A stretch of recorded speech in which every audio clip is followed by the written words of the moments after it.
మంత్రి శ్రీధర్ బాబు మీడియా సమావేశం నిర్వహించారు. ఈ సందర్భంగా ఆయన మాట్లాడుతూ కాళేశ్వరం ప్రాజెక్టులో అవినీతి జరిగిందని ఆయన ధ్వజమెత్తారు. ప్రజలు తీర్పిచ్చిన తర్వాత నెల రోజులు గడిచిన తర్వాత శాసనసభ్యుల ప్రమాణ స్వీకారోత్సవం చేసి దాని తర్వాత పూర్తి స్థాయిలో దాదాపు 2 నెలలు గడిచిన తర్వాత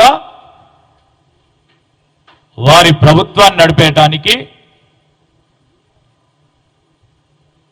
కేవలం ముఖ్యమంత్రి గారు నడిపించిన తర్వాత వారి మంత్రులను వారి ప్రమాణ స్వీకారోత్సవం చేయటం జరిగింది. ప్రజలందరూ కూడా చూడటం జరిగింది. ఆ విధంగా 2018లో ప్రజలిచ్చిన తీర్పును చాలా అలసుగా తీసుకొని బాధ్యత లేకుండా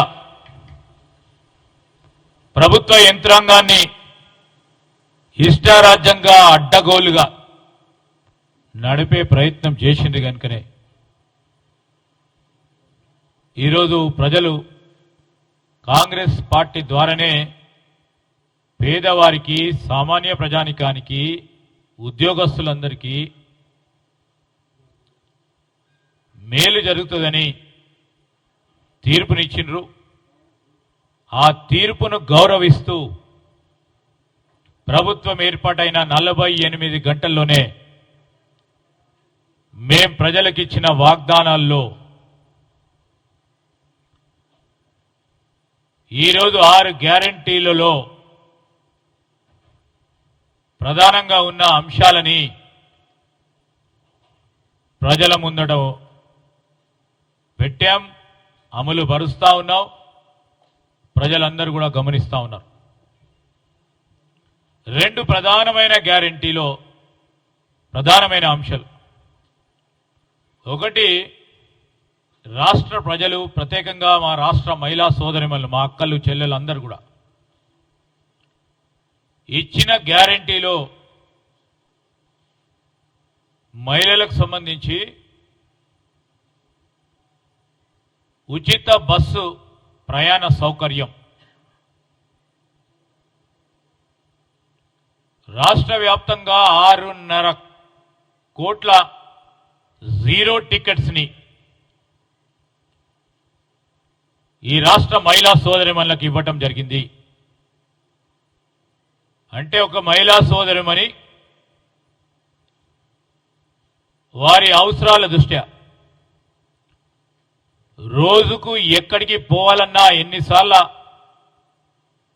బస్సు సౌకర్యాన్ని ఉపయోగించుకొని ఒక్క మహిళా సోదరిమణి 4 సార్లనో 5 సార్లనో స్వేచ్ఛాయుతమైన వాతావరణంలో వారి అవసరాలను తీర్చడానికి అనేక సందర్భాల్లో ఇది నా బస్సు, ఫ్రీ బస్సు ప్రయాణం కల్పిస్తా ఉంది కాంగ్రెస్ పార్టీ అనే ఒక వాతావరణం కల్పించి 6.5 కోట్ల జీరో టికెట్స్ ఇవ్వటం జరిగింది. రాజీవ్ ఆరోగ్యశ్రీ కింద 5 లక్షల నుంచి 10 లక్షల రూపాయల వరకు రాజీవ్ ఆరోగ్యశ్రీ పరిమితిని పెంచి పేదవారికి సంబంధించిన ప్రజా ఆరోగ్యం, వైద్య సహాయం బాధ్యతలో భాగంగా తెలంగాణ రాష్ట్రం ఏర్పడ్డ తర్వాత 10 సంవత్సరాల నుంచి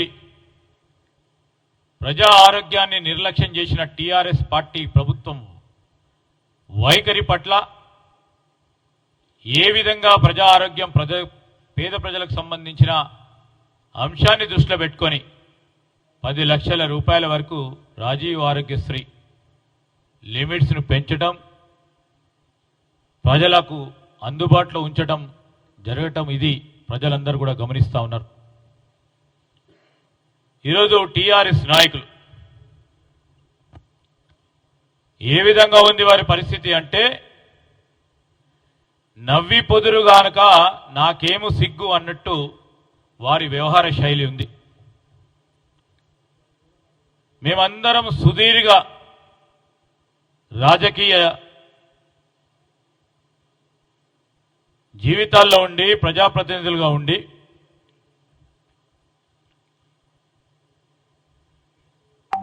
వారి టీఆర్ఎస్ నాయకుల వైఖరి చూస్తూ ఉంటే మాకు అందరికీ కూడా వారిపైన జాలేస్తోంది, సిగ్గు అనిపిస్తూ ఉంది. ఈరోజు టీఆర్ఎస్ నాయకుల వ్యవహారం ఏ విధంగా ఉందంటే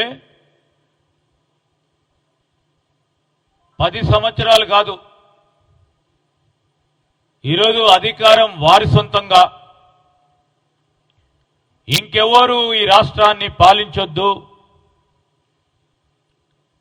అని నియంతృత్వ ధోరణి ఈనాటి వరకు